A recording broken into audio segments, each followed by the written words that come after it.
வணக்கம், நான் உங்கள் நண்பன் புதுயுகம் போட்டித் தேர்வர்களின் துணைவன். ரேஷியோ ப்ரொபோர்ஷனில் அடுத்து நாம் பார்க்கக்கூடிய சம்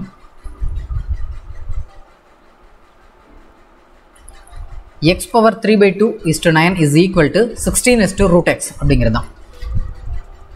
x பவர் 3/2 அப்படிங்கிறத divided by 9 is equal to 16/√x. இந்த ரூட் எக்ஸ் அப்படிங்கிறது எப்படி எழுதலாம் அப்படின்னா எக்ஸ் பவர் 1/2 அப்படின்னு எழுதலாம். ஓகேவா? அப்போது x power 3/2 divided by 9 is equal to 16 divided by x power 1/2. இப்போ நாம் அப்படியே குறுக்கு பெருக்கல் பண்ணுறோம், கிராஸ் மல்டிப்ளிகேஷன். அப்படி பண்ணணும் அப்படின்னா X power 3/2 into X power 1/2 is equal to 16 into 9. இதில் A power M into A power N is equal to A power m + n அப்படிங்கிறது ஒரு கான்செப்ட். இது நமக்கு ஆல்ரெடி இது பேசிக் மேத் தான், சரியா? அடிப்படை கணக்கில் ஒன்று தான். அப்போ இது நம்ம எப்படி எழுதலாம் அப்படின்னா எக்ஸ் அப்படிங்கிறது காமன், மேலே 3/2 + 1/2, கீழே டினாமினேட்டர் ரெண்டு சேமாக இருக்குது, ரெண்டு தான் இல்லையா விகுதி. அப்போ நம்ம இதுக்கு மீச்சமாக எடுக்க தேவையில்லை. அப்போ மேலே உள்ளதை மட்டும் கூட்டினாலே போதும். இஸ் ஈக்குவல் டு 16 × 9 அப்படிங்கிறது 144. அப்போ இதை கூட்டணும் அப்படின்னா எக்ஸ் பவர் 4/2 இதை கேன்சல் பண்ணோம் அப்படின்னா ரிமைனிங் 2 ஈக்குவல் டு 144. அப்போ எக்ஸ் ஸ்கொயர் ஈக்குவல் டு 144. இந்த ஸ்கொயர் இந்த பக்கம் வரும்போது அது ரூட்டாக மாறிடும். இப்போ ஸ்கொயர் ரூட் ஆஃப் 144. இந்த ஸ்கொயர் ரூட் ஆஃப் 144 என்ன பண்ணலாம் அப்படின்னா அது 12. அது ப்ளஸ்ஸாகவும் இருக்கலாம், மைனஸாகவும் இருக்கலாம். ப்ளஸ் 12 ஸ்கொயர் பண்ணாலும் 144 தான், மைனஸ் 12 ஸ்கொயர் பண்ணாலும் நமக்கு 144 தான் இல்லையா? அதனால் ப்ளஸ் ஆர் மைனஸ் 12 அப்படிங்கிறது ஆன்சர், ஆப்ஷன் சிங்கிறது சரியான விடை. அடுத்து find the number that must be subtracted from each term of the ratio 27:43 to make it 7:40 7:15 அப்படிங்கிறது. அதாவது 27:43 ஒரு ரேஷியோ, ஒரு விகிதத்தை கொடுத்துருக்காங்க. இந்த ஒவ்வொரு டேர்மில் இருந்தும் நம்ம எதை மைனஸ் பண்ணணும் அப்படின்னா அது ஏதோ ஒரு டேர்ம், அது எந்த டேர்ம்லாம் கொடுக்கல, அது நம்ம எக்ஸ்ன்னு எடுத்துக்கோம். இதை மைனஸ் பண்ணணும் அப்படின்னா நமக்கு என்ன கிடைக்கும் அப்படின்னா அந்த ரேஷியோ அப்படிங்கிறது 7:15 அப்படின்னு கிடைக்குன்றாங்க. அப்போ நம்ம என்ன பண்ணலாம், 27/43 மைனஸ் எக்ஸ். ஏன்னா அந்த டேர்ம் நமக்கு எதுவுமே தெரியாது. என்ன கொடுத்துருக்காங்க, ஒரு ரேஷியோ 27:43 இருக்குது. அதிலிருந்து நம்ம ஏதோ ஒரு நம்பரை 27:43ங்கிறத 27/43 எழுதலாம். இதில் ஒவ்வொரு டேர்மோடையும் நம்ம ஏதோ ஒரு நம்பரை கழிச்சோம் அப்படின்னா நமக்கு கிடைக்கிறது என்ன அப்படின்னா 7:15 அப்படிங்கிறத 7/15 எழுதுகிறோம். ஓகேவா? அப்போ நம்ம இதை கிராஸ் மல்டிப்ளிகேஷன் பண்ணோம் அப்படின்னா இந்த 15 வச்சு 27 மல்டிப்ளை பண்ணுறோம். 15 × 27 அப்படிங்கிறது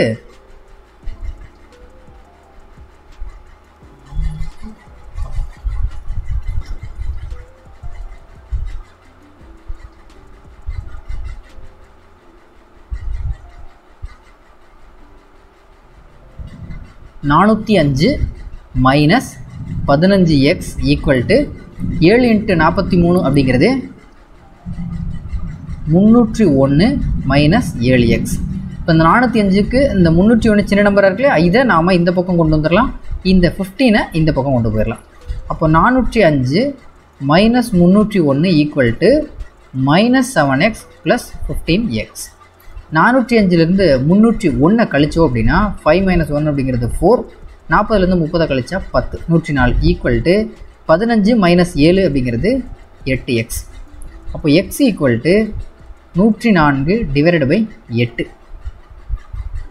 1 8 8, ரிமைனிங் 2 இருக்குது, 24 அப்படிங்கிறது 3 24. அப்போ எக்ஸோட வேல்யூ என்ன வருது 13. அப்போது 27/43ங்கிற நம்பர்லேருந்து 13 கழிச்சோம் அப்படின்னா ரெண்டு டேர்ம்லையும் நமக்கு கிடைக்கக்கூடிய ரேஷியோ அப்படிங்கிறது 7/15. அப்போ இதுக்கான ஆன்சர் ஆப்ஷன் சி. அடுத்த சம் ஆஃப் 3 நம்பர் இஸ் 38. ஏதோ ஒரு நம்பரை 3 நம்பரை கூட்டணும் அப்படின்னா நமக்கு 38 கிடைக்குது. If the ratio of the first to the second, ratio of first term to the second term is 1:2 and that of second to the third term is 3:5 அப்படின்னு கொடுத்துட்டாங்க. அப்படின்னா what is the second term, இரண்டாவது எண் என்ன அப்படின்னு கேட்டிருக்காங்க. What is the second term, அதாவது 1 2 3 ஒரு 3 டேர்ம் இருக்குது, சரியா? இந்த 3 டேர்மை நம்ம கூட்டணும் அப்படின்னா நமக்கு கிடைக்கக்கூடிய டோட்டல் எவ்வளோ அப்படின்னா அது 38. இப்போ ஃபஸ்ட் நம்பருக்கு செகண்ட் நம்பருக்கு இருக்கக்கூடிய ரேஷியோ என்ன அப்படின்னா 1:2. செகண்ட் நம்பருக்கும் தேர்ட் நம்பருக்கு இருக்கக்கூடிய ரேஷியோ என்ன அப்படின்னா 3:5. அப்போ இதில் முதல்ல டோட்டலையும் ரேஷியோ எடுத்தோம் அப்படின்னா இந்த 2 அப்படிங்கிறது இந்த பக்கம் போனதுன்னா 2, இந்த 3 அப்படிங்கிறது இந்த பக்கம் வந்ததுன்னா 3. அப்போ 1 × 3 அப்படிங்கிறது 3, 2 × 3 அப்படிங்கிறது 6, 2 × 5 அப்படிங்கிறது 10. இப்போ இது 3 கூட்டணும் அப்படின்னா 10 + 6 அப்படிங்கிறது 16, 16 + 3 அப்படிங்கிறது 19 தான் வருது. நமக்கு என்ன பண்ணணும், 3 கூட்டினா நமக்கு 38 வரணும் இல்லையா? அப்போ நம்ம என்ன பண்ணிடலாம், இதை 2ஆல் மல்டிப்ளை பண்ணோம்னா நமக்கு 38 வரும். அதே மாதிரி ஒவ்வொன்றையும் 2ஆல் மல்டிப்ளை பண்ணிடணும். × 2 அப்படின்னா 20, × 2 அப்படின்னா 12, × 2 அப்படின்னா 6. அப்போ 6 + 2 அப்படிங்கிறது 12 அப்படிங்கிறது 18, 18 + 20 அப்படிங்கிறது நமக்கு 38 கிடச்சிருச்சு. சரியா? இப்போ நமக்கு என்ன கேட்டிருக்காங்க, இரண்டாவது எண் என்னன்னு கேட்டிருக்காங்க. அப்போ இரண்டாவது எண் அப்படிங்கிறது இந்த 12 தான். Option B. இவ்வளோதான், சிம்பிளான சம் தான். அடுத்து third one, the ratio of incomes of A and B is 5:4. அதாவது ஏ அண்ட் பின்னு 2 பேர் இருக்கிறாங்க. அவங்களோட இன்கம் எவ்வளோ, வருமானம் எவ்வளோவா இருக்குது அப்படின்னா 5:4ன்ற ரேஷியோவில் இருக்குது. And the ratio of expenditure, அவங்களோட செலவு எவ்வளோ இருக்குது அப்படின்னா வருமானம் 5:4ங்கிற ரேஷியோவில் இருக்குது. எக்ஸ்பெண்டிச்சர் எவ்வளோ இருக்குது அப்படின்னா 3:2ங்கிற ரேஷியோவில் இருக்குது. If at the end of each month, ஒவ்வொரு மாதமும் செலவு இவங்களுக்கு இப்படி தான் போய்ட்டுருக்கு. அப்போது 2 பேரும் ஒவ்வொரு மாதத்தோட முடிவில் என்ன பண்ணுறாங்க அப்படின்னா இந்த 5ன்ற ரேஷியோவில் இன்கம் வாங்கி 3ன்ற ரேஷியோவில் செலவு பண்ணக்கூடிய ஏங்கிற நபர், அவரோட மாத சேமிப்பு எவ்வளோ இருக்குது அப்படின்னா 1200 ரூபாய். அதே மாதிரி பிங்கிற ஒரு நபரோட மாத வருமானம் 4 மடங்கு, அதில் செலவு 2 மடங்கு. அப்போ அவரோட சேவிங் எவ்வளோ இருக்குதுன்னா அதுவும் 1200 ரூபாய் இருக்குது பெர் மந்த்துக்கு. இந்த மாதிரி இருக்குது. இப்போ நமக்கு என்ன கேட்டிருக்கிறாங்க அப்படின்னா இந்த 2ஐயும் தனியாக பிரிச்சுக்கலாம். இந்த பிங்கிறவரோட இன்கம் எவ்வளோன்னு கேட்டிருக்காங்க. ஓகேவா? இப்போ நம்ம என்ன பண்ணுறோம் அப்படின்னா முதல்ல பிங்கிறத என்ன கேட்டிருக்காங்க, அதனால் பி எடுத்துக்கும். பியோட இன்கம் எவ்வளோ அப்படின்னா அது 4 மடங்கு, இது இன்கம். பியோட செலவு எவ்வளோ அப்படின்னா அது 2 மடங்கு.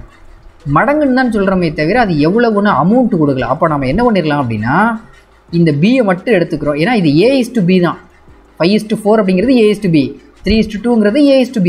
இந்த 5ம் 3யும் ஏ குறிக்குது, 4ம் 2ம் பியை குறிக்குது. சரியா?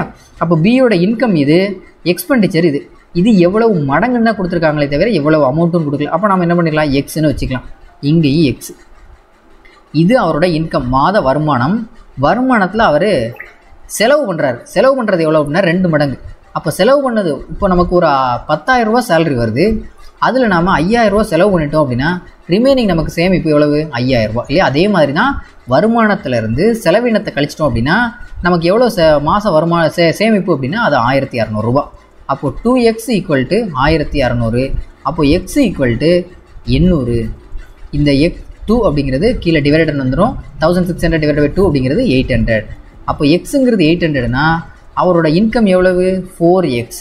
அப்போது 4 × x அப்படிங்கிறது 800. அப்போ 800 போட்டோம் அப்படின்னா 3200 அப்படிங்கிறது மந்த்லி இன்கம். பியோட மந்த்லி இன்கம் அப்படிங்கிறது 3200. இதுதான் ஆன்சர், ஆப்ஷன் ஏ. அடுத்து ratio of x% of y. இப்போது நமக்கு 100 rupees இருக்குது. அந்த 100 rupeesல 10% அப்படிங்கிறது எவ்வளோ அப்படின்னா 100. அந்த பர்சன்டேஜ் அப்படிங்கிறது எப்படி எழுதணும்னா 10/100 = இதுவும் கேன்சல் ஆகிடும், ரிமைனிங் 10 rupees. அப்போ அந்த 10% அப்படிங்கிறது எப்படி எழுதணும், /100 இல்லையா? அதே மாதிரி இங்கே x% ஆஃப் y. அப்போ x% ஆஃப் y அப்படிங்கிறத x/100 × y. இது x எப்படி வேணால் எழுதிக்கும். அடுத்து 2 அப்படிங்கிறது ரேஷியோ குறிக்குது, அதனால் divided by y% of x அப்படிங்கிறது y/100 × x. அப்போ இது எதுக்கு ஈக்குவலாக இருக்கும் அப்படின்னா இங்கேயும் y இருக்குது, இங்கே y இருக்குது கேன்சல், இங்கே x இருக்குது, இங்கே x இருக்குது கேன்சல், 100 கேன்சல். அப்போ ரிமைனிங் வேல்யூ 1. இதுதான் ஆன்சர், ஆப்ஷன் சி. அடுத்து which is the biggest ratio. அதாவது நிறைய 4 ரேஷியோ கொடுத்துருக்காங்க, இதில் எது பிக்கஸ்ட் அப்படின்னு கேட்குறாங்க.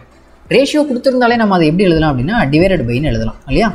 அப்போது 2/3ன்னு எழுதலாம், 3/5ன்னு எழுதலாம், 4/7ன்னு எழுதலாம், 5/8ன்னு எழுதலாம். இதில் எந்த ரேஷியோ பெரிய நம்பர் அப்படின்னு கேட்குறாங்க. இப்போ நம்ம இது என்ன பண்ணணும் அப்படின்னா இதை ரெஃபரன்ஸாக வச்சுட்டு இதை ஒவ்வொரு வேல்யூவோடையும் நாம் கம்பேர் பண்ண போகிறோம். அது எப்படி கம்பேர் பண்ணுறது அப்படின்னா 2/3 இங்கே 3/5ன்னு எழுதிக்கும். சரியா? இதை அப்படியே நம்ம கிராஸ் மல்டிப்ளிகேஷன் மட்டும் பண்ணினா போதும். 2 5 சார் இங்கே 10, 3 3 சார் 9. இதில் எது கிரேட்டர்? 10 தான் கிரேட்டர். அப்போ நமக்கு இதுதான் பெரிய நம்பர், பெரிய ரேஷியோ. அப்போ இது கேன்சல் ஆகிடுச்சு. அடுத்த நம்பரை செக் பண்ணுறோம். 2/3 இங்கே 4/7. அதே மாதிரி கிராஸ் மல்டிப்ளிகேஷன் 2 × 7 அப்படிங்கிறது 14, 3 × 4 அப்படிங்கிறது 12. இதுதான் பெருசு. அப்போ இதுதான் கரெக்ட். அடுத்து அப்போ இது கேன்சல் ஆகிடுச்சு. அடுத்ததை செக் பண்ணுறோம். 2/3 5/8. இது அதே மாதிரி கிராஸ் மல்டிப்ளிகேஷன் பண்ணுறோம். 5/8 2 × 8 அப்படிங்கிறது 16, 3 × 5 அப்படிங்கிறது 15. இப்போயும் இதுதான் பெருசு. அப்போ இந்த நம்பர் தான் பெருசு, இந்த ரேஷியோ தான் பெருசு. அப்போ இருக்கிறதுலே பிக்கஸ்ட் ரேஷியோ எதுன்னு கேட்டால் அது 2:3. தேங்க்யூ.